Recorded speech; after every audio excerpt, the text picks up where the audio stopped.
Today we are discovering another perfume house, and yet again one that is vegan and cruelty-free, and it is called Ellis Brooklyn, based I think in the USA. And I have known Ellis Brooklyn for quite a few years. Actually, they've sent me those two perfumes a few years ago. And then a couple of weeks ago, I saw that they carry those discovery sets now on different websites that I can get a hold of. So I grabbed this one, which is called the Booklet Fragrance Discovery Set with 5 fragrances in it. They have some other sets with other perfumes in it as well, but I decided on this one. So as always, we will start off with the aesthetics and how it is presented. This is what the discovery set looks like. It's very simple and minimal, similar to the what was it called? Flow Street discovery set. So you have the perfumes in here, and then the names of the perfumes, and also some of the notes listed, which, as I always say, I think is very, very important. But that's it. It's very basic, very simple, very minimal. So I'm neutral. It's not something that wows me, but it's also not something where I'm like, okay, but what are the main notes, you know?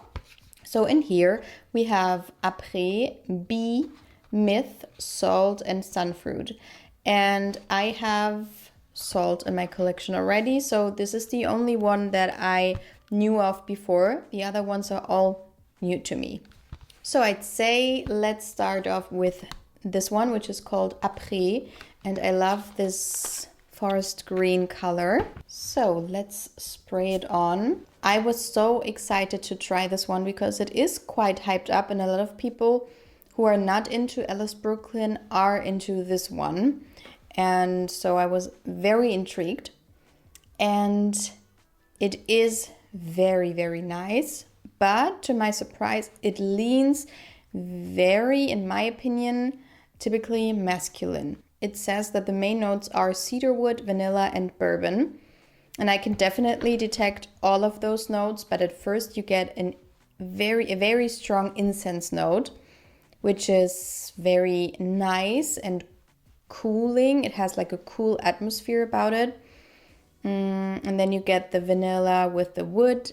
And a lot of people say that it reminds them of nature and walking through a forest. And I definitely know what they mean. It is a very woody, natural, cool type of scent. But to me, it smells more like a very cold church that you just entered, and you smell all of the smells from the church. Maybe on a very hot summer day, if you ever went to a church on a day like that, and you get this immediate cold feeling. That's what I imagine, also because of the incense, which is quite strong, but smoothed out by the vanilla. But as it dries down on my skin, the vanilla is very fleeting and you cannot really detect it anymore. And so what you then have is a quite typical fresh woody perfume that we have smelled before, or something similar. If you've ever smelled Eilish 2, it's a feeling like that, like a very nicely made, masculine leaning, fresh woody scent. Also because I now see bourbon. To me, I don't really detect bourbon, but it's more like smoky campfire, or like a log cabin on a cold winter day type of scent.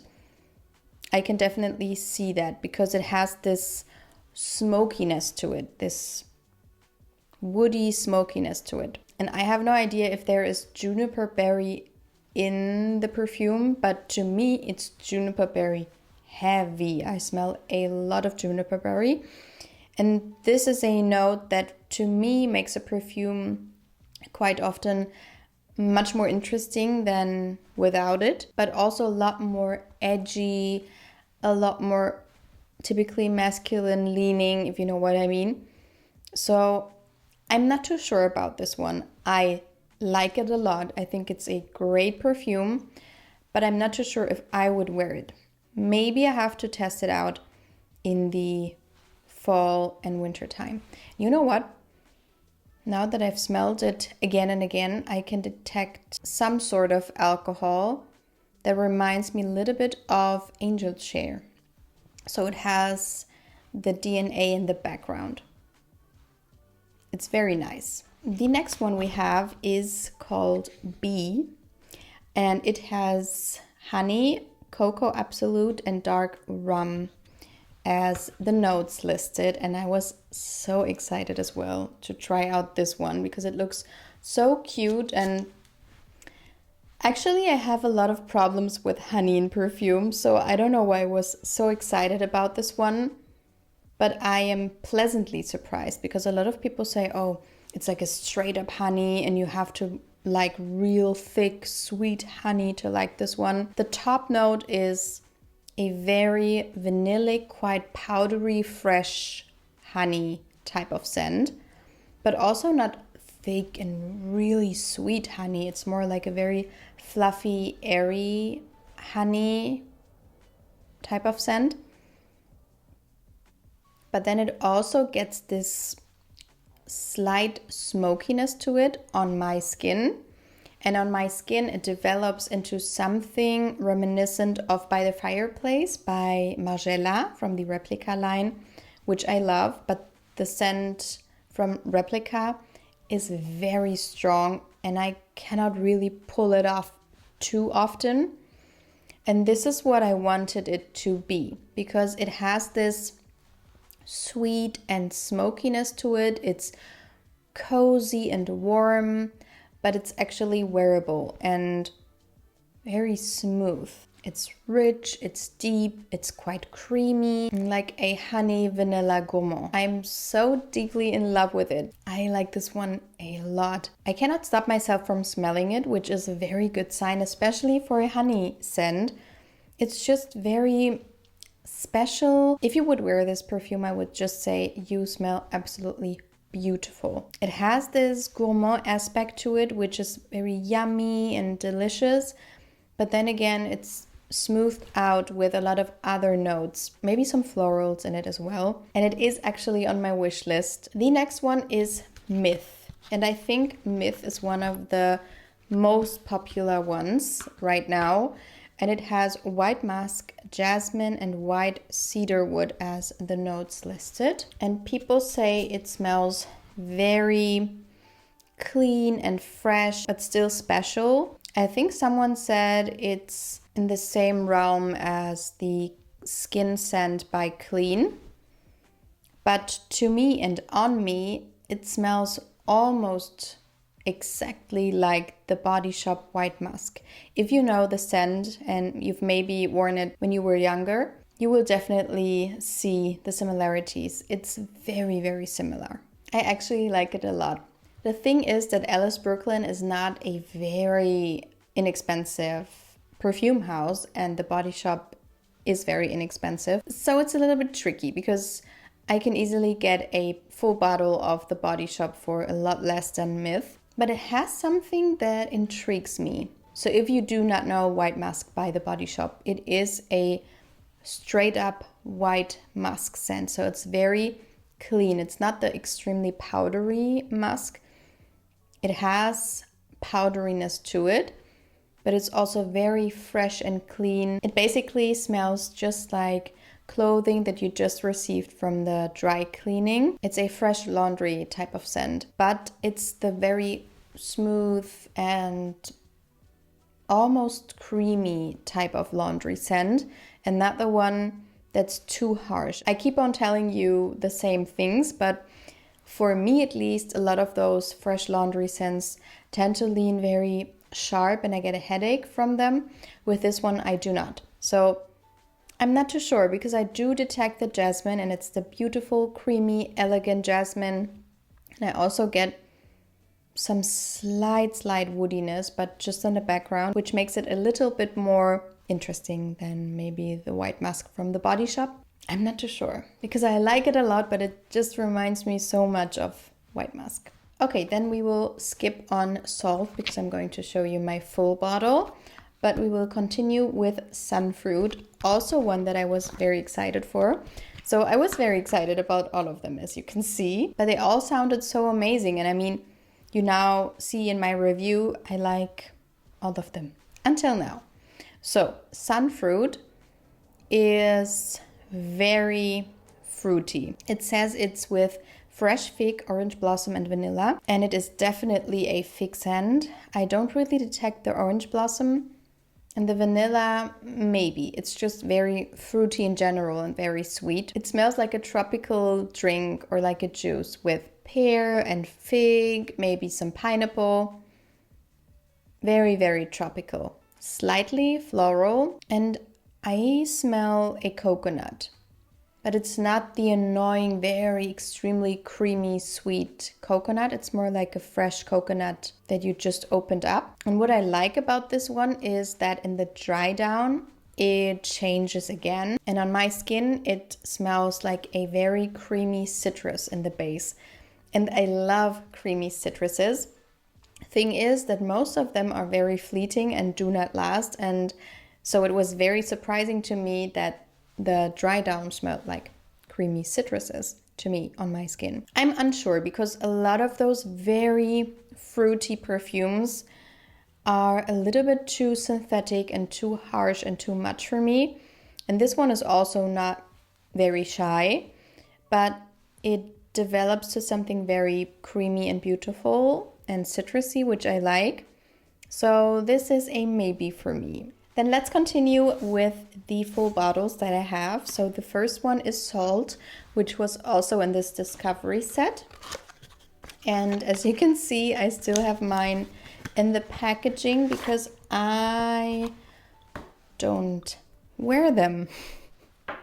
So let's start with Salt, which has Tahitian tiare, sandalwood, and ambergris as the notes. And I have to tell you, I love, love, love those bottles. I think they're so cute. I love this matte finish and the colors, and also the lid is very substantial, and I just love them. They're magnetic. But the scent itself, it's just very typical for a beach type of scent. If you like scents like Beach Walk by Margiela or Eden Rock by Dior, then you will like this one. Me, myself, I don't really get along with those ones. I have no idea what it is. Maybe it is the salty vanilla that's in most of them. That is a combination I cannot stand. I don't know what it is because I really want to like it.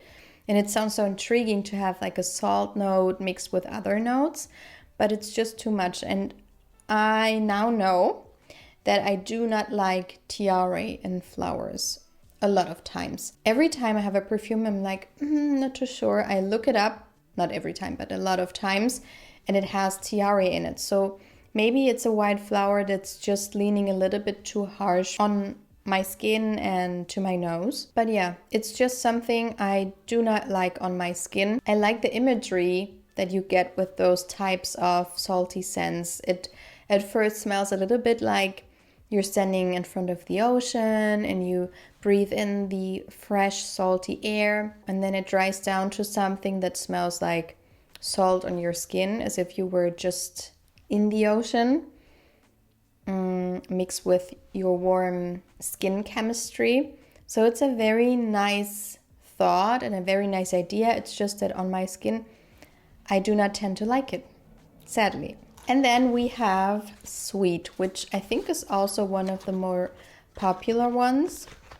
And it has a very popular DNA as well, which we will get into. So this is how the bottle looks like, which is very nice. I love the yellow color.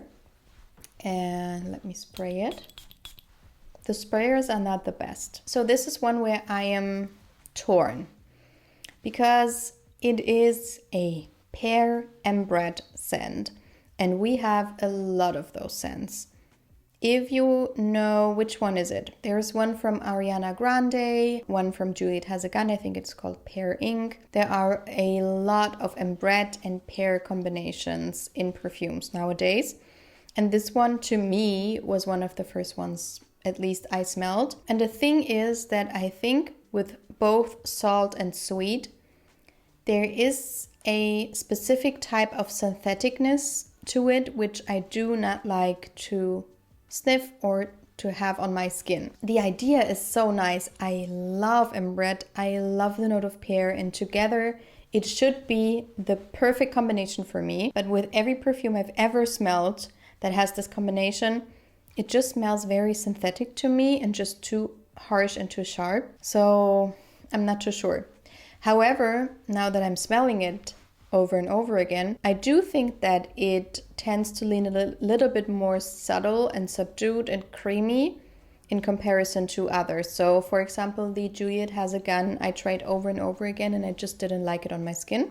So maybe I will make it my scent of the day and try it again today to see if I like it more on my skin now, because I do know that my scent profile changed a lot, and scents that I wore a few years ago I cannot wear anymore, and the other way around. So maybe it will change, or maybe also I think something in my skin changed and perfumes do smell differently on my skin now as opposed to a few years ago, or not a few years ago, but maybe like 6 months ago. So maybe it also will smell differently on my skin, and maybe I will like it more on my skin because I want to like it. I love the thought of the combination. So I did not have a rating in my mind before, but oh my god, it's hard. Actually, it's really hard because Après, all of the ones that are new to me, Après, Bee, Myth, and Sunfruit are all scents I would like to have in my collection, just because I think they're so nicely made and not offensive, but still something special. But I think the Bee one is the one I like the most, just because it's on my wish list. I want to get a bottle of it immediately. So Bee is my first. I would say, oh my god, it's so hard. I'm so bad at deciding on things like that. Now you see the live reaction that I have when I have to decide on something. But let's say Bee is my number one. Then comes Myth. I don't want to say it's my number two just because it smells so similar to White Musk, but I love White Musk. So Myth is my number two, and then Après is my number three because it's just so poetic and I have to think of a specific scenery, and I love when scents give that to me. And then Sunfruit, just because with those tropical, very fruity scents, I'm not too sure. But I do like the Dry Down a lot. And then Sweet, and then Salt. But all in all, I do like all of them.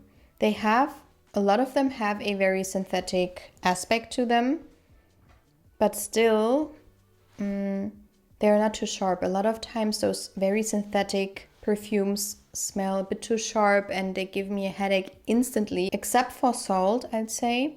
Salt is one where I'm like, I have to be careful. They are all very smooth and not too much. So I hope that helped. That was my review on Ellis Brooklyn. Let me know which one I have to test out next, because they have a lot more fragrances. Also, they have one that is quite new, which is called, I think, Florist, which sounded very good as well.